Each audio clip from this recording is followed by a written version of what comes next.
नमस्कार। आशा करुच्ची आपण माने समस्ते बहुत भलरे थिबो।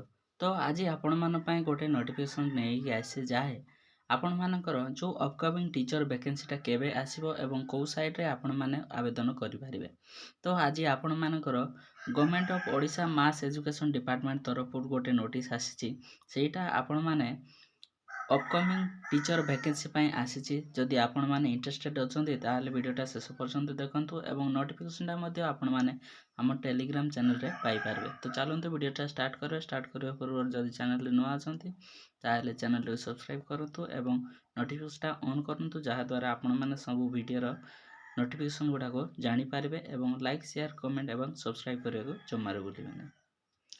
तो यही वैकेंसीटा आपण मानकर Odisha school education programme authority तरफरु आसीची जहाँकि भुवनेश्वर तरफरु एथिरे कौन रही ना आपण मानकर स्पेशल एजुकेशन टीचर पाई रही आपण मानकर एजुकेशन टीचर एलिमेंटारी कैडर रिक्रुटमेंट 2025-26 पाई आपण मानक 1520 टी वैकेंसी आसीबाकू जाउची।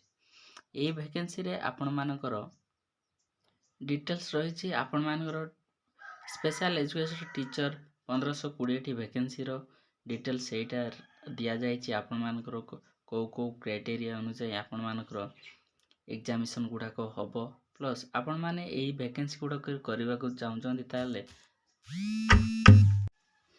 एई वैकेंसी गुडा को आपण मानकर डिस्ट्रिक्ट कैडर अनुसार रहिछि जाकि आगो को आपण मानकर 2025-24 रे आपण प्रत्येक डिस्ट्रिक्ट आपण मानकर जो 30 टा डिस्ट्रिक्ट पई आपण मानकर वैकेंसी रहिछि 15-20 टी माने 1520 टी जेमिति आपण मानकर जो डिस्ट्रिक्ट रहिछि से डिस्ट्रिक्ट अनुसार आपण मानकर 2025-27 मध्य रे आपण माने एई सब वैकेंसी टा आवेदन करि पारिबे। जदि आपण माने बीएड करिसंती ताहेले जाई आपण माने एई सब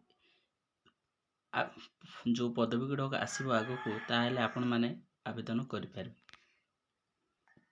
जदि आपण माने पीडब्ल्यूडी कैंडिडेट ताहेले मध्ये आपण माने आवेदन करि पारिबो।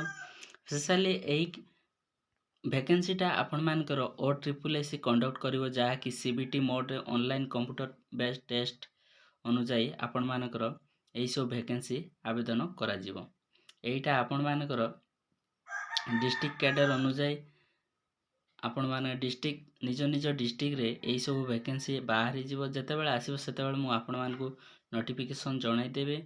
वर्तमान एटा अप्रूवल पाई रहिछि 1520 टी पोस्टटा आपण मान खूब शीघ्र आपण मानकु आसी जिवो 3 मास मध्य रे जाके जनवरी टू मार्च मध्य रे आपण मानकु एई वैकेंसी रो डिटेल्स सब आसी जिवो। सेति पई आपण माने प्रिपरेशन स्टार्ट करि दियंतु। रहउछि धन्यवाद। जय जगन्नाथ।